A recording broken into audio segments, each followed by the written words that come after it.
Hey, Brian Parker here, continuing to do our video within a video. We're live streaming, and this is the actual video, and I am hoping it works.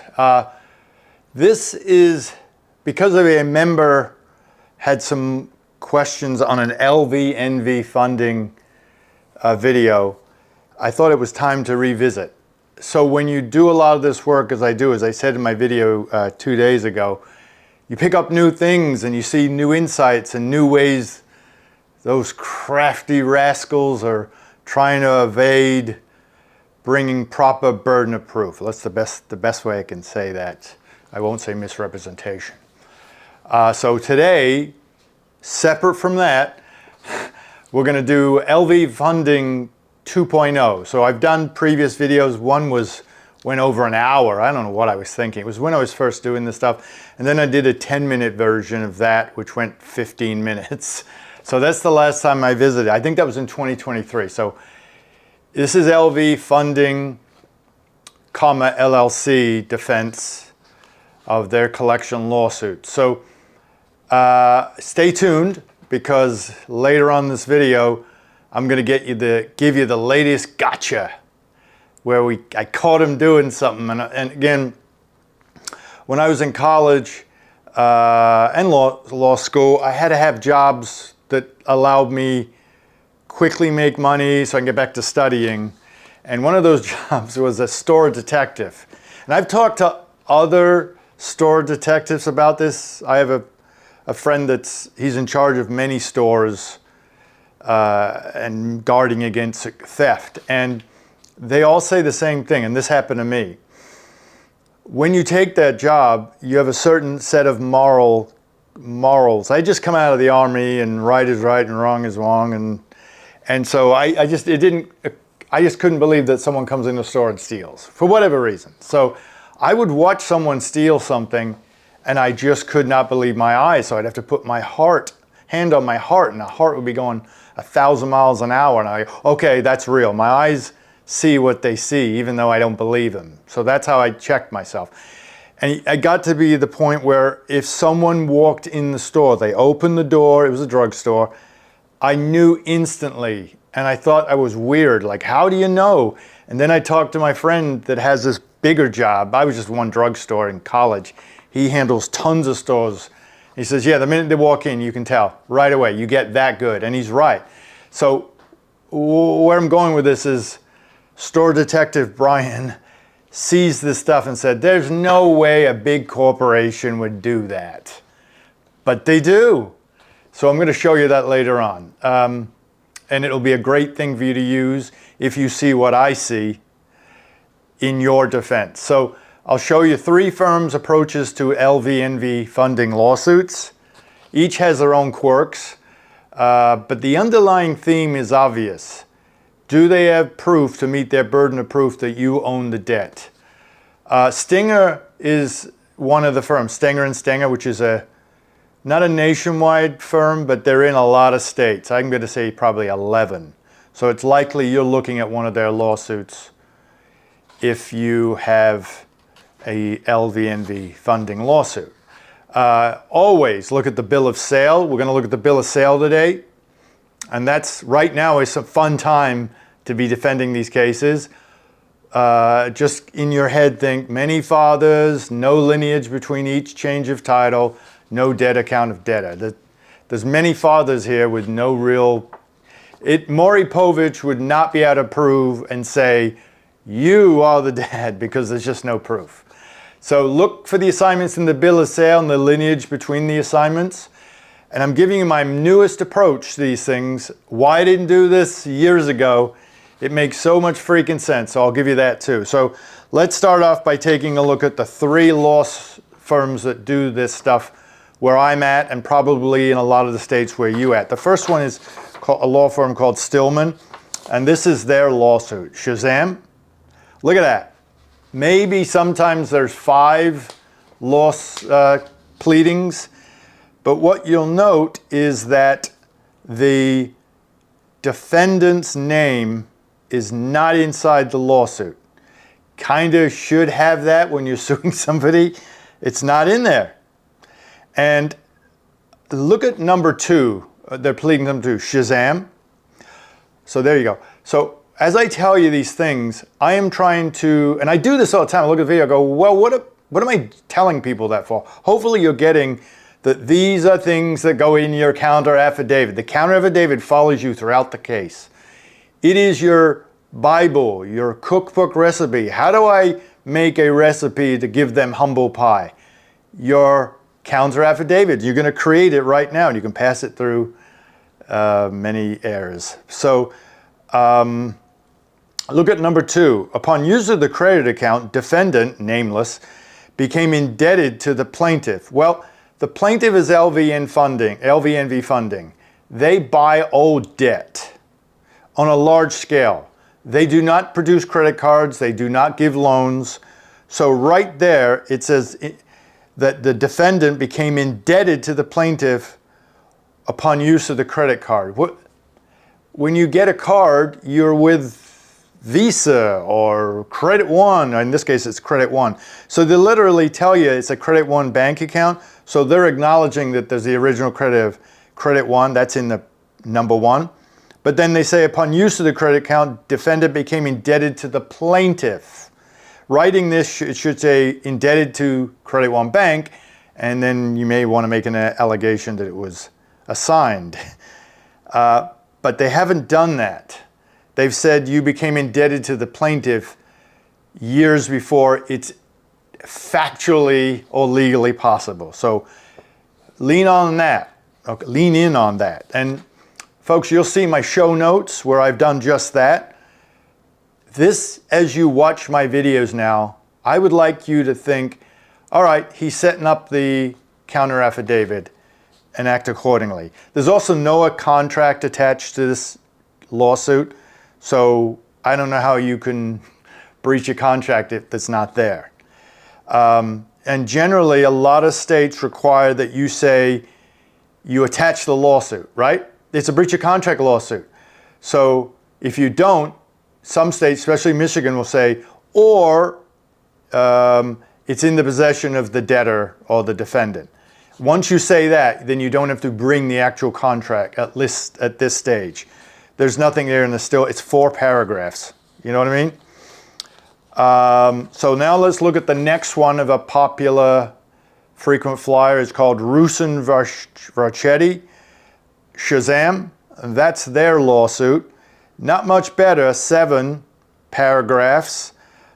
This time, not only is the defendant not named in the pleadings, the actual original company that started this, it's called the originator as far as securitization, or the original creditor, they're not named.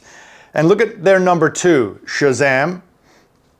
Plaintiff is either the original creditor or the assignee of debt. Well, if you own this debt, do you get to be ambiguous? Plaintiff, I guess LVNV Funding, is either the original creditor.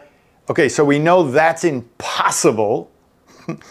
So why would you put that even if you're trying to make a one-size-fits-all? It's impossible that LVNV Funding is an original creditor ever.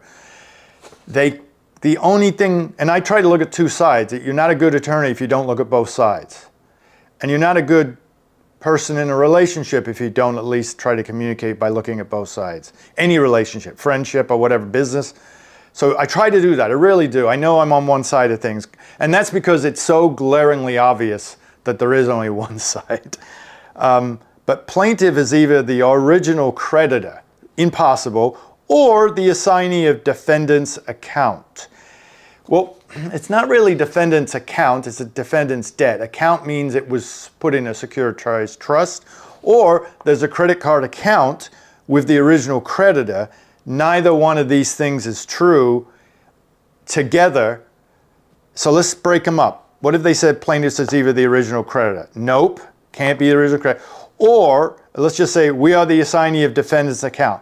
Possibly, but you got to put the word debt in there with an account number. And they later say there is a contract with the plaintiff, and they say it's not attached as in the possession of the adverse party. So I'm not sure who the adverse party is here, but I assume it's the defendant, but they've properly said what they're supposed to say without providing any proof of an assignment or what terms were breached.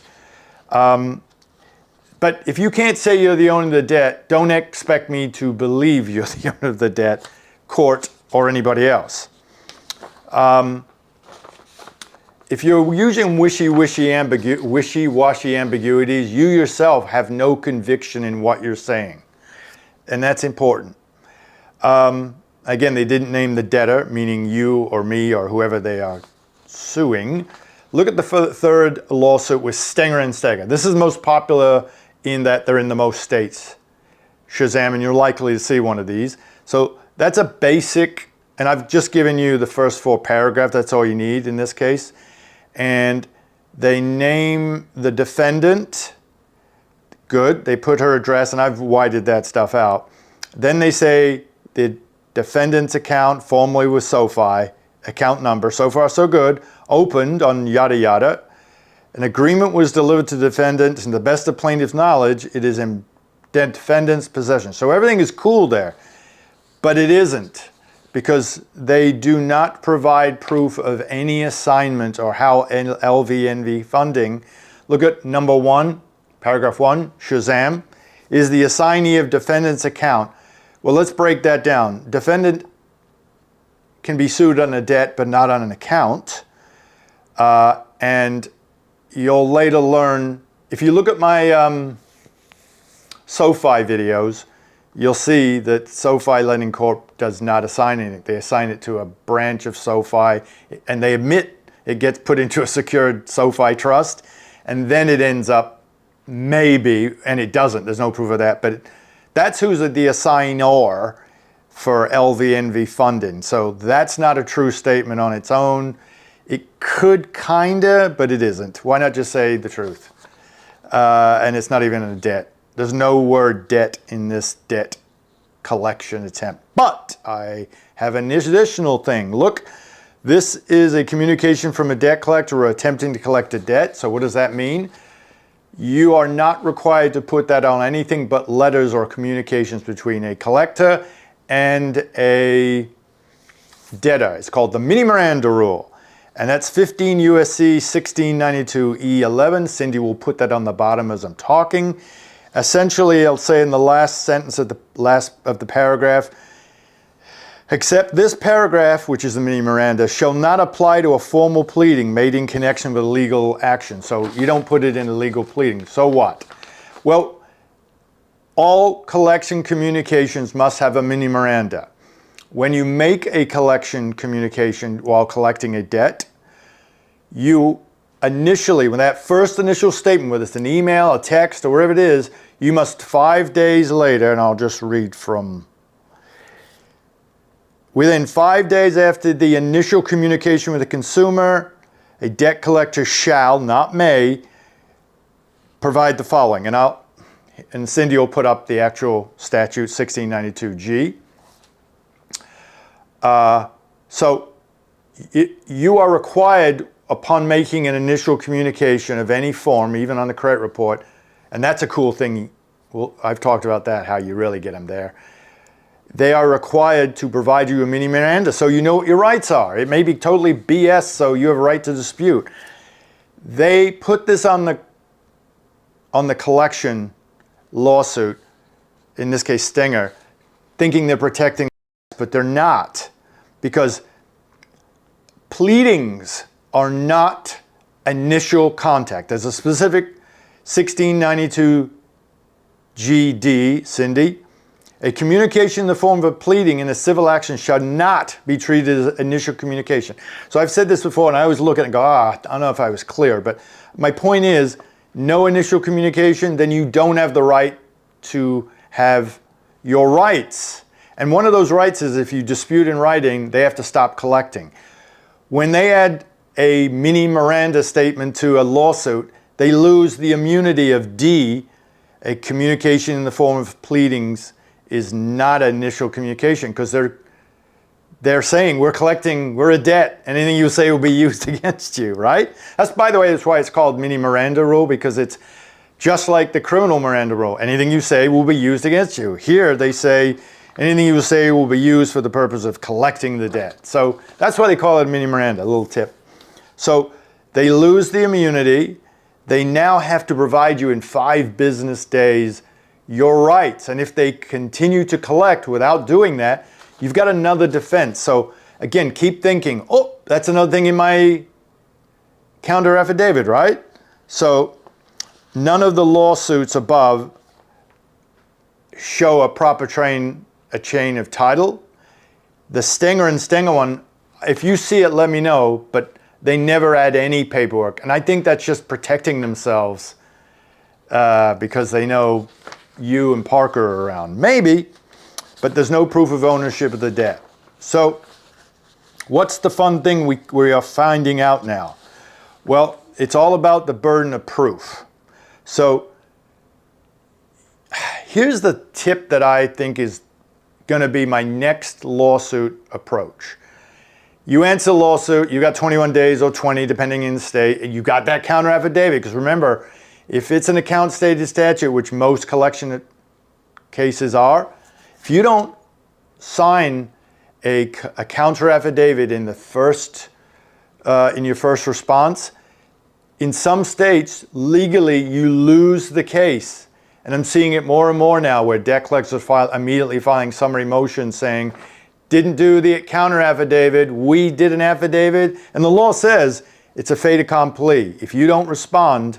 So that's another reason. And you'll see in I'm going to add to the collection stopper solutions.com membership site. Oh, it's a mouthful.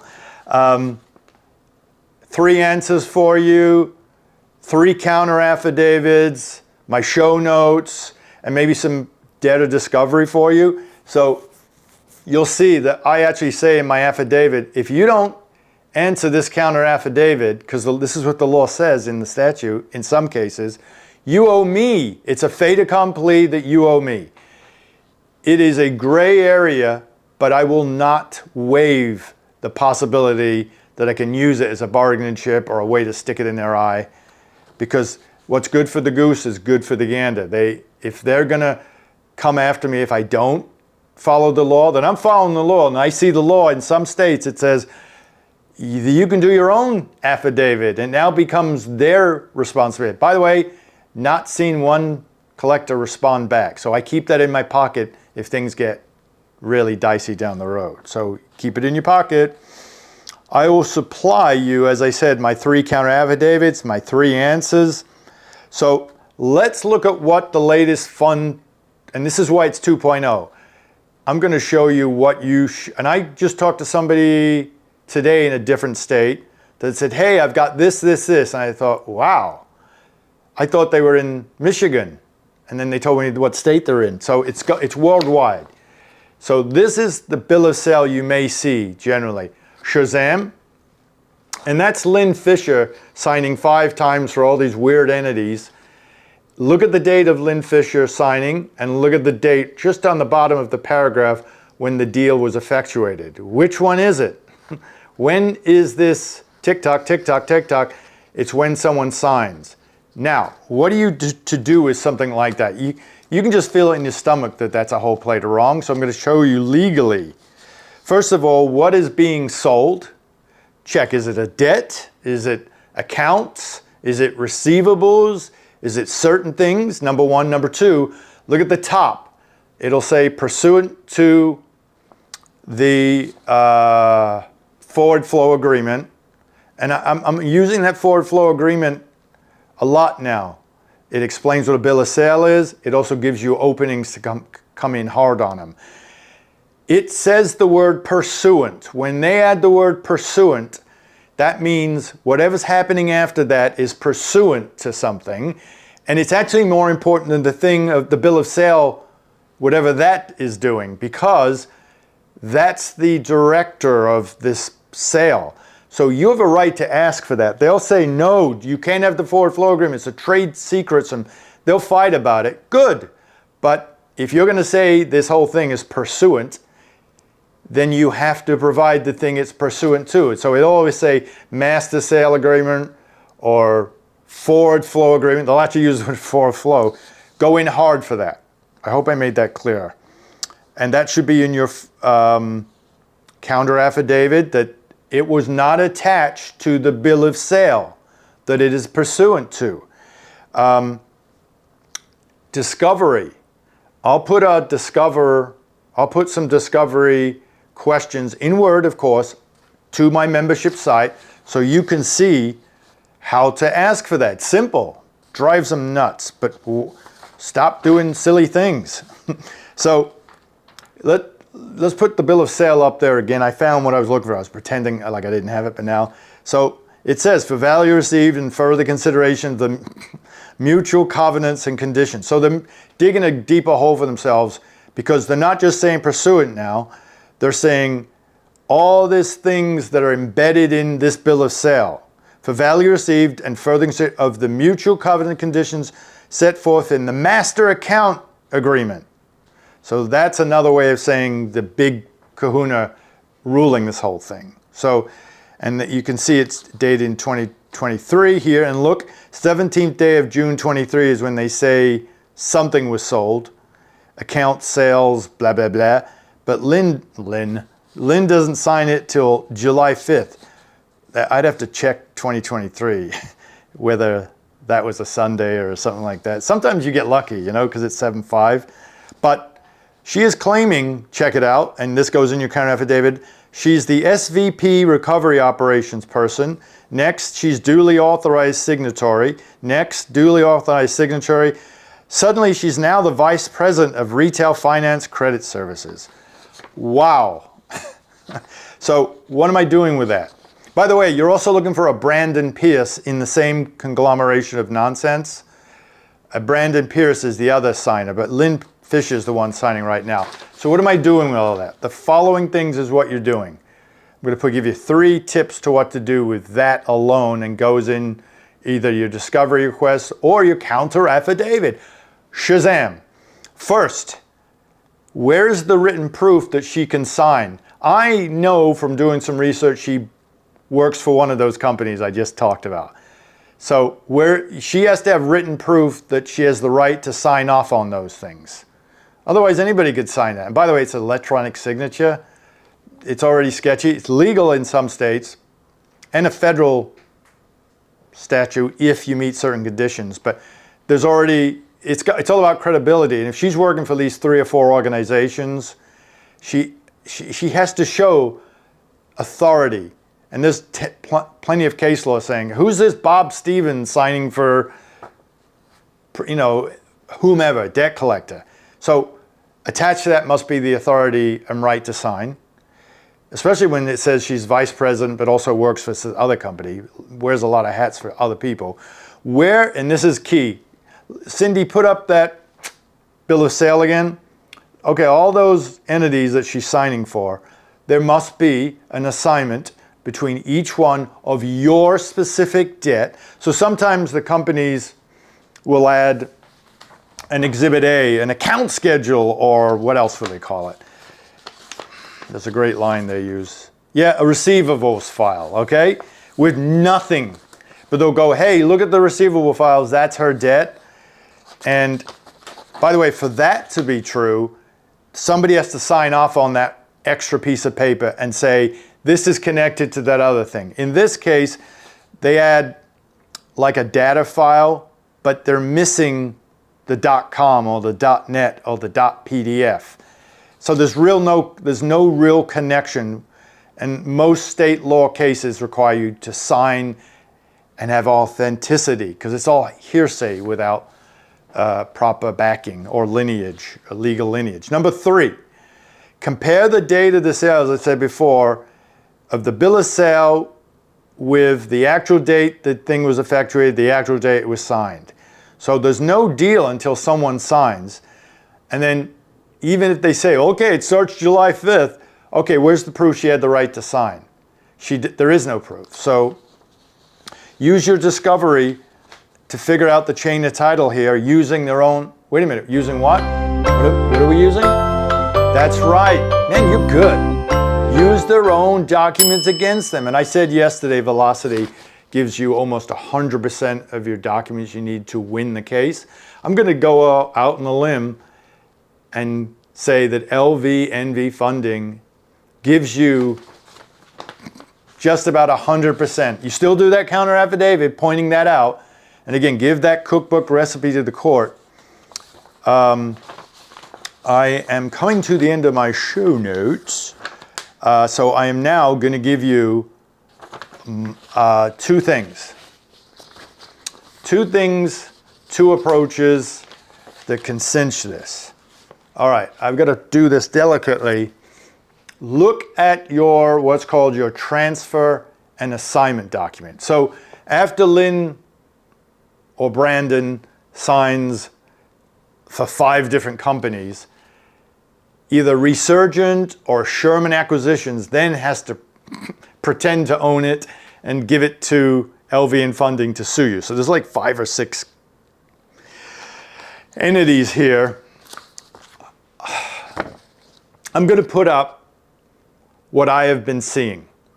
These are signatures of different LVNV Funding. See, we own it because of this transfer and assignment document.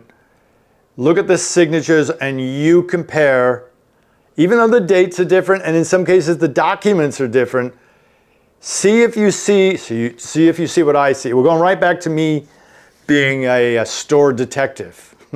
They used to hide me in the vents so I could watch people.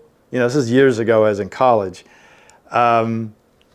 So I'd be a dummy about it. So let's say I was in Michigan, so the winter, everybody's coming in with their snow boots on and there's snow on the ground and everything. Well, I'm in a heating vent, so I'm in a t-shirt. And so I've got to walk around the store, pretend I'm just fitting in shopping. You know, I'd pick stuff up. Clearly, I'm in my t-shirt.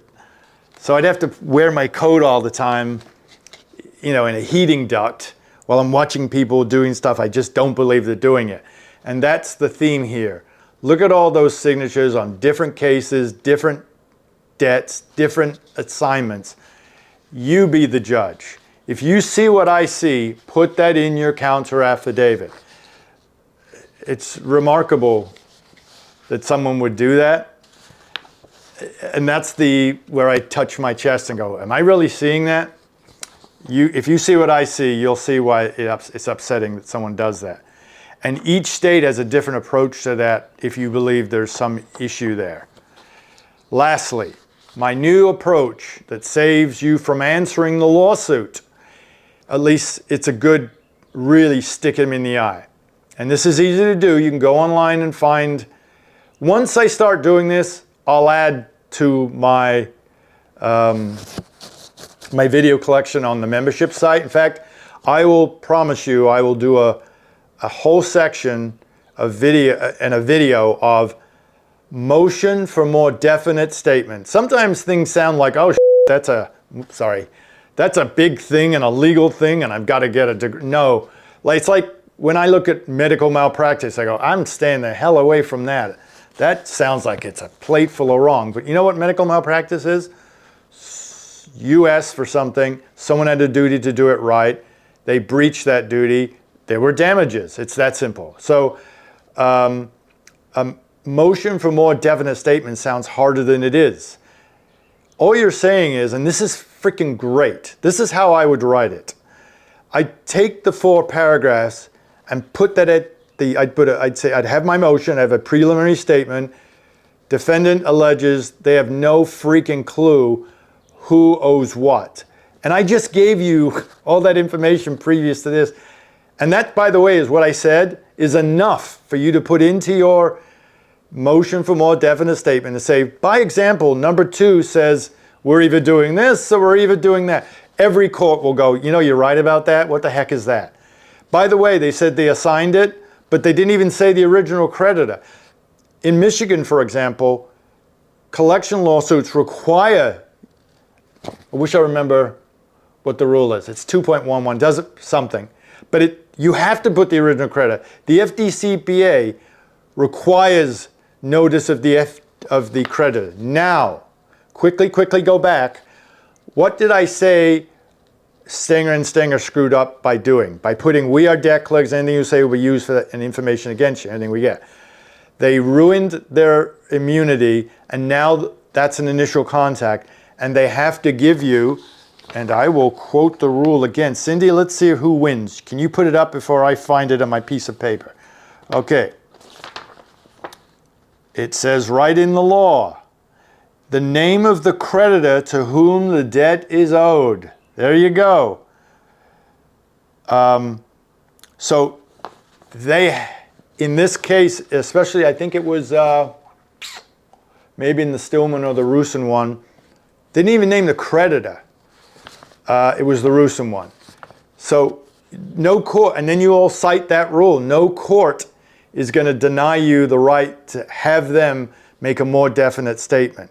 So all the things that you notice are wrong and don't, and there's no way they're meeting the burden of proof because they're not. And there's a cool reason I'm doing this. Put that in your motion. And what do you want? I want them to provide the following. And that is from your counter affidavit. Your counter affidavit is going to say, there's no assignment. I'd like an assignment with my name and my debt inside the assignment attached. Because they just said they assigned the debt from SoFi, where I know SoFi did not do that. In fact, little tip, I just remembered. When you have a SoFi case, in the first page of the SoFi loan agreement, just go to the bottom right, and I'm seeing this, sometimes I've photographed, it'll say the word investors. We've given stuff to the investors. Well, that's a tip. If you follow my videos, and I hope you have, what does investors mean? It's gone, long gone to a secured trust. So clearly that's what happened, yet they say it came from SoFi. So specific to your case and law, that's what you'll do. Every state has an ability and probably a template to do a motion for a more definite statement. Cite the things I just told you. No court's going to turn you down. Let's say a court turns you down because it's just a jerk. He just wants to move his docket. It's still a chance to educate the court. And by the way, they have to answer that motion for more definite statement. So they will bring some documents, and that's free discovery. So even if you lose, they just gave you more stuff. And what's my number one rule? Come on. You get it every time. You got it again. Use their documents against it. So you're going to get more documents. And I just need you to think of the words nail in a coffin. They always screw it up by giving you more stuff. See the last video I did on Velocity 2.0. So that motion for more definite statement is my next cool thing that I am now doing. And the next time I do it, I'll put it on the membership website to make it a little easier for you. I don't have one now because generally 90% of my cases, I just settle them within 30 days and I know the people I'm dealing with. But because you're unrepresented, let's put it like that, they just don't want to believe you have the right to defend. You get a lawyer, suddenly they're your best friends. But they real jerks if you come in unrepresented. It's a personal thing. You can beat them, just follow these rules. All right, that's LVNV Funding 2.0. As usual, I've spoken too much. One of the reasons I speak too much is I have this thing, I want to give you the bang for your buck. So if you're watching it for free, fine. But on my membership site, there's got to be 100 videos now of how to handle these things. Oh, you also get a free checklist, PDF checklist. If you go to my website, collectionstoppersolutions.com, there's a free PDF website. All right, website, checklist to help you answer these things. But incorporate what I've told you today from your collection of collection nonsense that they are filing against you. You use their documents against them. I can't say it anymore. And I will, though, because I want you to get it, because your success is my success. When you go to our membership website, there's a community forum, and I insist that people that just will email me or text me and go, hey, I did it. Thanks for doing that, Parker. I'll go, hey, put it on the community forum so that the members can add their 2 cents and get excited. And it's a cool way to have friends on the same side. You're all warriors to me, not warriors. I want to turn you from warriors, salsa, warriors, as in worry, to warriors. Warriors for consumer advocacy. Let's rock and roll. Love, like, subscribe, and let's rock. Thank you very much. Bye.